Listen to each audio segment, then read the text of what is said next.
ഞാൻ ആരാണെന്ന് ഈ നാട്ടുകാർ മുമ്പിൽ തെളി എന്തോ പറയേണ്ടത്? നിങ്ങളല്ലേ ഇങ്ങോട്ട് പോകുന്നത്? നിങ്ങൾക്ക് എന്താ പ്രശ്നം? ആലപ്പുഴ. ഇനി പറ മോൻ ഏത് കുടുംബത്തിലെയാ? എന്തിനാ കാര്യം പറയാം. നിങ്ങൾക്ക് സംസാരിച്ച പോരെ. നമ്മൾ അങ്ങനെ സെലിബ്രിറ്റീസുകളെ കാണാൻ വേണ്ടി പുറകെ നടക്കുന്ന ആൾക്കാരല്ല പറയാം. സമയം മെനക്കെടുത്താമെന്ന് കേറിക്കൊള്ളും കുറെ നിങ്ങളൊക്കെ വലിയ ആൾക്കാരാണ്. വലിയ 7K ഫോളോവേഴ്സ് ഉള്ള ആൾക്കാർ. എനിക്ക് പരിചയപ്പെടാൻ നമ്മളല്ലല്ലോ, നമ്മളത്തെ വലിയ ആൾക്കാരൊന്നും അല്ലല്ലോ. നിങ്ങളെന്റെ ഈ ഓരോ തവണ എല്ലാവർക്കും നമ്പർ കൊടുത്ത് വിളിപ്പിക്കുമ്പോൾ പറയുന്നത് നിന്നെ ആരറിയടാ, 10 പേരറിയോ 50 പേരറിയോ എന്ന് ചോദിക്കുന്ന ആൾക്കാർ നിങ്ങളെ. ഇവനൊരു എല്ല് കൂടുതലാണല്ലോ. ആരാടാ? അല്ല, ഞങ്ങൾക്ക് പാവങ്ങൾ. നിങ്ങൾക്ക് വലിയ ആൾക്കാർ. ഞാൻ ആലപ്പുഴയിൽ പോകാറുണ്ട് അല്ലേ കാണാൻ. ആ വേല മനസ്സിലിരിക്കണം. ഓ അല്ല, വേറെ എന്തെങ്കിലും ഉണ്ടെങ്കിൽ എനിക്കൊരു ചുക്കുമില്ല. പക്ഷേ ഞാനങ്ങനെ ഈ സെലിബ്രിറ്റീസുകളുടെ പുറകെ നടക്കാറില്ല. ഇതേ എനിക്ക് ബ്ലഡ് പ്രഷർ വന്നാലുണ്ടല്ലോ വിഷം പിന്നെ മേലോട്ട് കയറും. പിന്നെ ഞാനൊന്ന് കടിച്ചാലുണ്ടല്ലോ നീ പറ, ഓ വിളിച്ച കാര്യം പറ.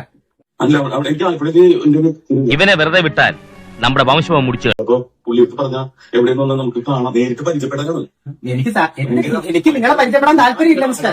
അല്ലെന്ന് എനിക്ക് നിങ്ങളെ പരിചയപ്പെടാൻ താല്പര്യമില്ലെങ്കിൽ പിന്നെ നിങ്ങൾ എന്തിനാ ഇത്ര കമ്പനി ചെയ്യുന്നേ? എനിക്കറിയില്ല ഇവൻ ആരാന്ന്.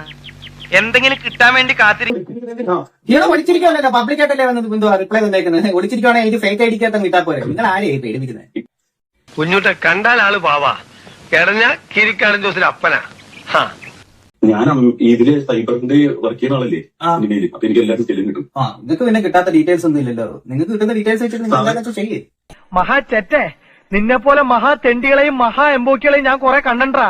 പാവം മന്ത്രി അമ്മാവൻ ഒന്നും ചെയ്യാനില്ല സാറേ, നേരിട്ട് കണ്ടെന്ന് കൈ തരാൻ വേണ്ടിയാണ്. നിങ്ങൾ എല്ലാവരും കണ്ടു പഠിക്കുമല്ലേ? നിങ്ങൾ കോപ്പി അടിക്കാൻ മിടുക്കനല്ലേ? അതുകൊണ്ടല്ലേ ബാക്കിയുള്ളവരെല്ലാവരെയും.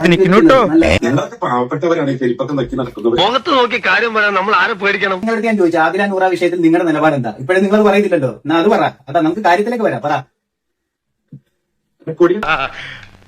അങ്ങനെ കഥകൾ എന്താ? റെക്കോർഡ് ചെയ്യുന്നുണ്ടോ? ആ, നിങ്ങൾക്ക് ഒരു മൂന്നാലഞ്ച് പണി അവിടുന്ന് ഇവിടുന്ന് കിട്ടിയതിന്റെ പേര് വെച്ചിട്ടാണ് റെക്കോർഡ് ചെയ്യുന്നുണ്ടോ എന്നൊക്കെ ചോദിക്കുന്നത്. വിഷമുണ്ടോ? വിഷമിച്ചിട്ട് എന്താ കാര്യം? ആണോ ഇത്ര നേരം വെച്ചോണ്ടിരിക്കുന്നത്? തെറി പറയാനുള്ള സാധനം ഇട്ട് വന്ന ആൾക്കാർ തെറി പറയും. നിങ്ങൾ ആരാ? സ്വഭാവം വെച്ച് ഞാൻ അവനെ നുള്ളാതെ വിട്ടത്. എന്തെങ്കിലും ചെയ്ത സാറിന് അത് പൊള്ളലേൽക്കുന്ന ഉറപ്പാ. ഇത്തിരി പൊള്ളിയാ പിന്നെ അത് വല്ലതാണോ? നിങ്ങളെ വിമർശിക്കാൻ പാടില്ലെന്ന് വല്ല എഴുതി വെച്ചിട്ടുണ്ടോ എവിടെങ്കിലും? കാര്യം പറയാം. നിങ്ങൾക്ക് വല്ല പറയാനാണെങ്കിൽ പറഞ്ഞിട്ട് പോകും. നിങ്ങളോട് ഞാൻ അല്ല, സാറിനോട് ഞാൻ മാന്യമായിട്ടൊരു കാര്യം ചോദിക്കട്ടെ. ആദില നൂറ വിഷയത്തിൽ എന്നാ ഞാൻ പോയിച്ച് നാളെ വരാം.